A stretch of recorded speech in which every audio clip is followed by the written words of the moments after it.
Just say it, man. Don't make me ask 20 questions. What is the point? Get to the point. Just say it already. Welcome to the Podcram. Let's grab some modern wisdom from Jimmy Carr on Chris Williamson's 691st episode. Okay, so I'm interested in conflated words. And I often think depression is conflated with sadness. And sadness is much more difficult to admit, and it's much more, there's more of a stigma around being depressed. There's a certain glamour to being depressed. It's aloof, it's sort of this mysterious thing, it's pathologized. It suggests depth. Yeah. Whereas sadness is just, oh, you sad fuck. You're sad. What do? You've got a surface level life. I think your disposition it's very difficult to change, but it's often easier than changing the world. You know, you're in your head on your own an awful lot of the time, no matter how connected you are, no matter how great your family, you are you. And, you know, the acceptance of that and the way that you see the world, the rose-tinted glasses of looking at the world, looking for jokes, is pretty tremendous. I think the thing that makes a difference to people on disposition is, in the most part, it's gratitude can kind of move the dial.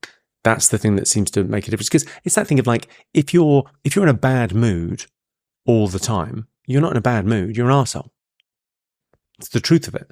So it's how are you most of the time? How you treat a waiter or a waitress, or how you react when you get a speeding ticket, or any of those little things, because life is going to throw lots of that stuff at you. How do you react to it? How are you in the world? Is it a sunny disposition, or are you kind of, you know, are you boring? There's a great line. I remember watching Breaking Bad, and my girl said, we were talking about it and going, well, you know, power corrupts. And she went, no, power reveals. It's like reveals who you really are. Like the more, it is kind of a revealing thing, I think. How so? I think you become, you're allowed to be, you know, do you live in someone else's world or do they live in yours? Different things will resonate at different times. So you can't read the same book twice. You know, we talked the other night about Lindy books. That's one of the things I got from this podcast, which I love. I was listening to this and I was reading Quentin Tarantino's Cinema Speculation. I just went, why am I watching new stuff? Yeah. Who gives a fuck about new stuff? I want the best stuff. Yeah. So you go back to 1970s cinema and books that you read years ago that meant something to you and read them again. It's that, like, no man steps in the same river twice, because he's not the same. It's not the same river and he's not the same man. The love thing's interesting to me, just as a sidebar. Every song for 400 years was about God. And now every song is about love. How do you mean? Every song's about love, right? Every song used to be about God. Every piece of music pre-1900 was about God. Everything. And now it's about love. I mean, you could make an argument to say it's the same thing, but it's just interesting to me that culturally...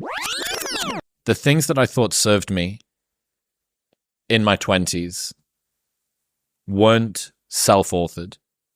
The things that I thought I wanted and the things that I wanted to want had diverged. I didn't want the things that I wanted, right? I actually, when I looked sufficiently deep, Well, is that, I mean, what do you want to want as a question is, I mean, that should be the name of the book. It's so good. It's so fucking good.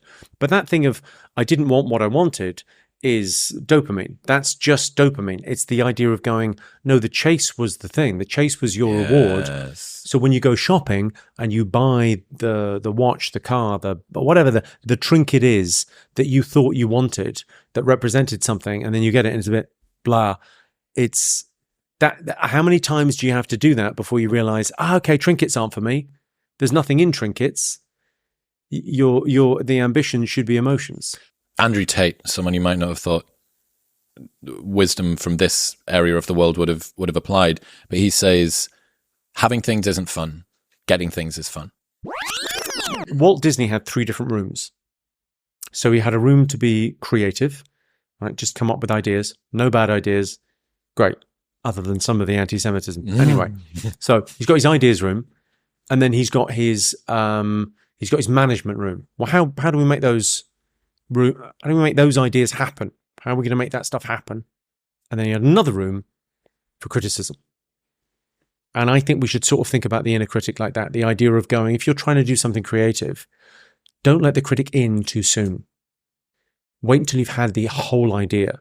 Wait until you've let the management get involved a little bit.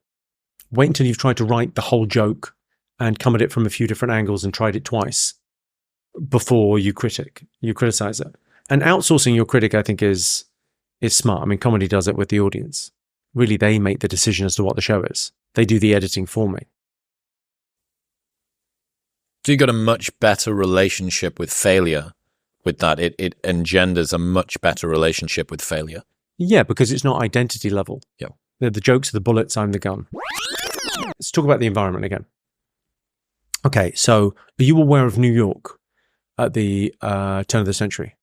Okay, so New York, turn of the century, incredibly loud. Every street is cobbled. You've seen gangs in New York, you get the visual, right? Every street is cobbled, horse and carts everywhere, and people on horseback, right? Because you've got to get around. The horse shit is yay deep, okay? When horses die, they die in the street, and they have to wait for them to atrophy slightly before they cut them up manually and cart them off.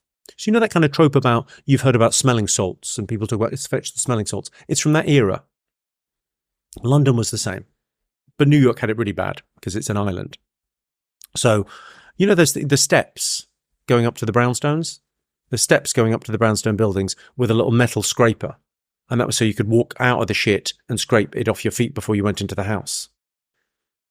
Covered in shit. The whole of New York was covered in shit. And they had a law, and they wrote a law about it, and then another law, and then they brought in a tax, and then they brought in another tax, and another law, and another law, and nothing changed. It was covered in shit, and it smelled awful, and it was hell. And then Henry Ford came along. And horses went from a million horses to 6 of them now in Central Park, taking tourists around. And no more horse shit problem. And I kind of think things can change very quickly. I mean, maybe that's a ludicrously optimistic view of the world, because the biggest industry in the world in 1902 was whaling. You're kidding. No, biggest industry in the world was whaling. Because they would need the blubber and the oil for lamps. The oil was everything. Right. You know, what's a resource is a really interesting question. So you go, that oil from whales was a resource, and we didn't wipe out the whales, but we came as close as you'd ever want to get. And then suddenly a bit of tech came along and saved them. Whenever you look at society, wherever you're calling from in this moment, we imagine it's finished. We imagine this is the last iteration of humanity. All the technology up to now, but that's pretty much it, right? We're never going to get beyond this, right? Because it's never going to get, computers don't get better than this. Phones don't get better than this. We don't have better medicine than we do today. This is it. We've reached the pinnacle, right? Look around. It's never going to get any better. We somehow can never factor in that's never, ever been the case. But we can't, in our heads, we can't get our head around the idea things are going to get better. Thanks for listening to this installment of The Podcram. I hope it contains something useful for you.